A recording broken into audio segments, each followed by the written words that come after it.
making fun of certain things, and I was just like, Dad.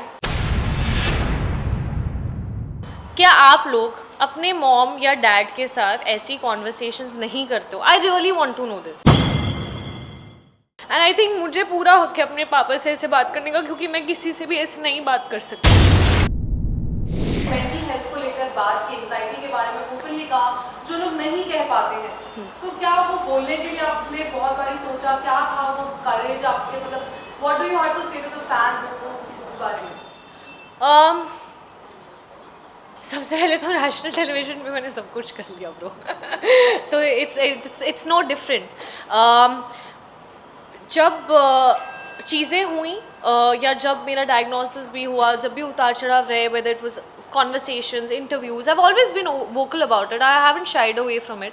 हमें बुखार होता है, हम मेडिसिन ले लेते हैं, हम ठीक हो जाते हैं, and it is something that we need to speak more about, and it is very important कि लोगों में एम्पैथी एक दूसरे के प्रति और बढ़े। कितने सारे ऐसे लोग होते हैं जिन्हें पता भी नहीं होता कि उनके साथ ये हो रहा है, until it gets too extreme. And no, there was never a hesitation. मुझे नहीं पता कि आज मुझे कितने लोग प्यार करते हैं, लेकिन अगर मैं 100 में से अगर 100 लोग भी मुझे प्यार करते हैं या मुझे देख रहे हैं, मुझसे थोड़ी सी भी इंस्पिरेशन ले रहे हैं, और अगर ऑनेस्ट रहकर मैं उन 100 लोगों को हेल्प कर सकती हूँ, उसमें शायद 10 लोग ऐसे हों जो एक्चुअली ये रिलेट कर सकते हैं इस चीज़ से, तो वही मेरी अचीवमेंट है और वही मेरी रिस्पॉन्सिबिलिटी है। So there was never any qualms bro, मतलब है तो है ब्रो। ये जानना चाहेंगे कि जब आप बिग बॉस में थी, पेरेंट्स भी हुआ था, आपके पापा की तो पापा का क्वेश्चन मैन। आपकी पेरेंट्स की वजह से आप बार-बार गिरोगे उठोगे, सो वही ऐड ऑन या तो उसी के लिए ये जानना चाहेंगे कि उस वक्त आप क्या सोच रही थी, काफ़ी आप इमोशनल हो गई थी, रो रही थी, उस वजह से काफ़ी ट्रोलिंग का भी बाहर इतनी ट्रोलिंग करी क्या सबने? क्यों यार? तो मतलब उसके बारे में क्या आप सफाई देना? सफाई क्यों दूँ सफाई? Okay, I just jokes apart, tell me honestly guys, क्या आप लोग अपने मॉम या डैड के साथ ऐसी कॉन्वर्सेशंस नहीं करते हो? I really want to know this. I think we all have had these conversations. हर फैमिली मेम्बर के आप, मतलब मुझे ऐसा लगता है कि पेरेंट्स और बच्चे का एक जो रिश्ता है वो सबसे प्योरेस्ट है। मतलब स्पाउसेस के अंदर भी उतना प्योरिटी नहीं रहता है जितना एक बच्चे और एक पेरेंट्स के बीच का एक वो रिश्ता होता है।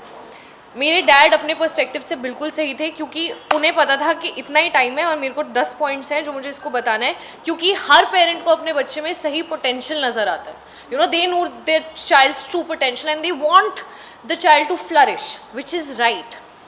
But I can also not deny the fact that my dad is a Fauji dad. He is very strict. And he was like सबकी मॉम्स वगैरह आ रही थी, हमें मेरा बच्चा इतना प्यारा, सब बहुत अच्छा कर रहे हो, बहुत अच्छा कर रहे हो। तो मेरे डैड ने बोला कि शाबाश, you doing very well, I am very proud of you. और उसके बाद उन्होंने जो एडवाइस मुझे देना शुरू करा, उन्होंने एक बार नहीं उसको 10 बार रिपीट किया। एंड यहाँ मैं अपने मन में 100 दिन से इतना सब कुछ अपने दिल में लेकर चल रही थी कि I was like, dad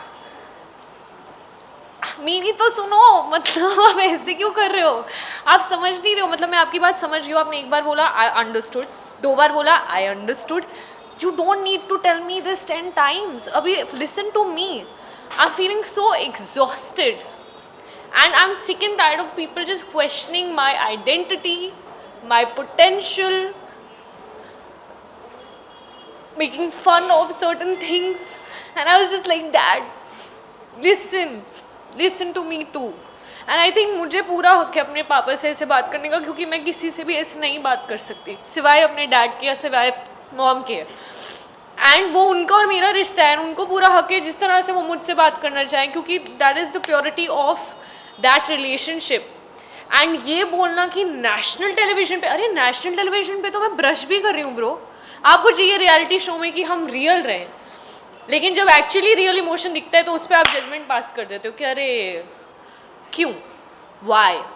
so I am actually finding it ridiculous that I even have to justify myself. He is my dad, I can behave like a 10-year-old in front of him, but not with anyone else. I cannot go in front of a random stranger and be like, no.